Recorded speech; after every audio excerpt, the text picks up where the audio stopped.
Caros amigos, bem-vindos a mais um episódio de Hoje no Mundo Militar. Neste vídeo falaremos sobre o Rearm Europe, um plano europeu de rearmamento que prevê o investimento de até 840 bilhões de dólares para a produção de armas e munições na Europa. Desde o final da Segunda Guerra Mundial, a Europa tem oscilado entre períodos de desarmamento e rearmamento.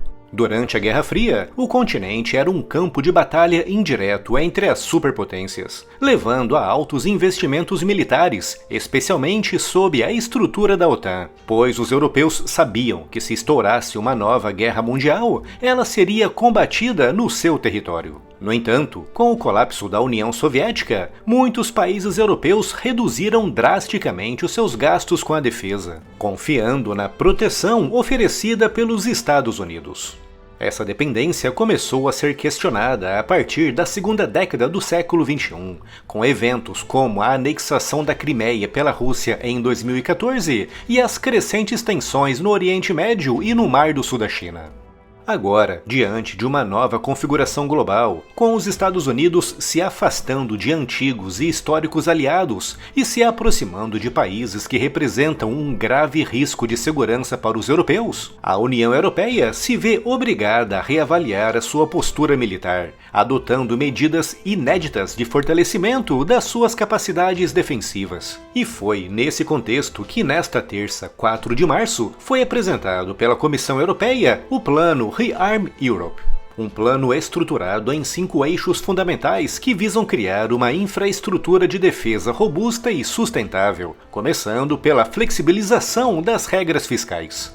A União Europeia pretende modificar os seus rigorosos critérios fiscais para permitir que os países membros aumentem os seus orçamentos de defesa, sem que isso viole as rigorosas diretrizes de controle de dívida. Apenas com essa flexibilização, estima-se que possa ser libertado um espaço fiscal de cerca de 650 bilhões de euros, o que permitirá uma forte injeção de recursos em capacidades militares. Será também disponibilizada uma linha de crédito de 150 bilhões de euros para que os governos da União Europeia possam investir na expansão das suas forças armadas e na aquisição de equipamentos de última geração. Essa linha de financiamento também visa estimular a indústria europeia de defesa, já que esses recursos só serão liberados para compras de itens de defesa produzidos dentro da Europa, o que ajudará a promover a independência do continente na produção de armamentos e sistemas estratégicos. O plano também prevê investimentos massivos na modernização e no desenvolvimento de tecnologias de defesa, principalmente em áreas como sistemas de defesa aérea e antimísseis, artilharia de longo alcance, munições avançadas, veículos blindados, sistemas de guerra eletrônica e cyberdefesa. Além disso, há um foco especial no desenvolvimento de drones e tecnologias de contramedidas, áreas que a invasão russa da Ucrânia mostrou serem decisivas na guerra moderna. Para otimizar os recursos e fortalecer a interoperabilidade das forças europeias, o plano incentiva a aquisição coletiva de equipamentos militares. Essa abordagem busca evitar a fragmentação da indústria de defesa do bloco e garantir que os países membros tenham acesso a armamentos modernos a custos bem mais baixos. Essa medida também permitirá que as linhas de produção mantenham as suas capacidades por muito mais tempo através do recebimento de pedidos grandes de múltiplos países, tudo de uma só vez. Um dos aspectos centrais do Rearm Europe é garantir que a Ucrânia continue recebendo apoio militar, principalmente agora, após Trump anunciar a paralisação das ajudas militares americanas para a defesa ucraniana. Isso inclui o envio acelerado de munições, veículos blindados, sistemas de defesa aérea e outras capacidades críticas para sustentar a sua resistência contra a invasão russa. A Europa possui algumas das mais avançadas indústrias de defesa do mundo, com empresas como Airbus, Saab, BAE Systems, Dassault Aviation e Rheinmetall. Muitas delas líderes em tecnologias vitais para a guerra moderna, como é o caso da Rheinmetall e os seus blindados e canhões. No entanto, apesar do seu gigantesco e avançado parque industrial de defesa, a produção militar tem sido limitada nos últimos anos devido à baixa demanda e restrições orçamentárias. Mas agora, com o novo plano de rearmamento, incluindo o financiamento direto e a flexibilização fiscal, espera-se um grande aumento na capacidade industrial que exigirá a expansão de fábricas, contratações em massa e o desenvolvimento de novas tecnologias. No entanto, desafios como a dependência de matérias-primas críticas e a burocracia regulatória da União Europeia podem dificultar essa transição.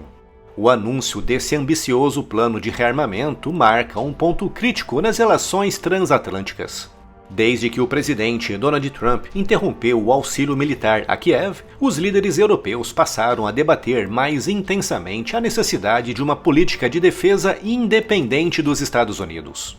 Com o risco de um desengajamento dos Estados Unidos da segurança europeia, a União Europeia enfrenta o desafio de construir uma capacidade de defesa capaz de garantir a estabilidade do continente sem depender exclusivamente de Washington. Além disso, a medida pode ter repercussões no equilíbrio de poder global. A Rússia, conhecendo muito bem a capacidade bélica adormecida da Europa, já se manifestou contra a militarização europeia, enquanto a China observa com atenção os desdobramentos, ponderando os impactos que um bloco europeu mais militarizado poderá ter na sua estratégia global.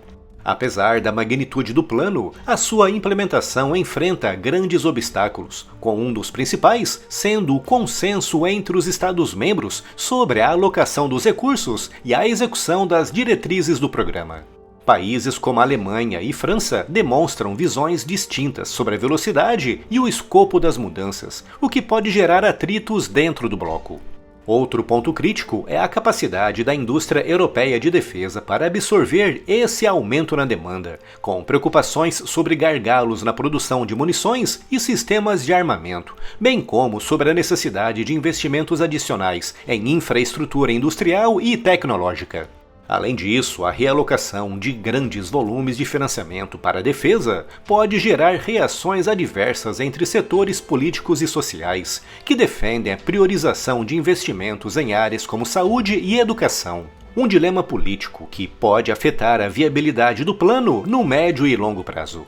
De todas as formas, e apesar de todos os desafios, o Rearm Europe representa um marco na política de segurança da União Europeia, uma resposta direta às ameaças crescentes e à necessidade de fortalecer a autonomia militar do continente. Se bem-sucedido, esse plano pode redefinir a posição da Europa no cenário global, tornando-a muito menos dependente dos Estados Unidos e bem mais preparada para enfrentar desafios estratégicos por conta própria, o que poderá abrir caminho para o renascimento da Europa como a grande e poderosa potência militar que foi outrora.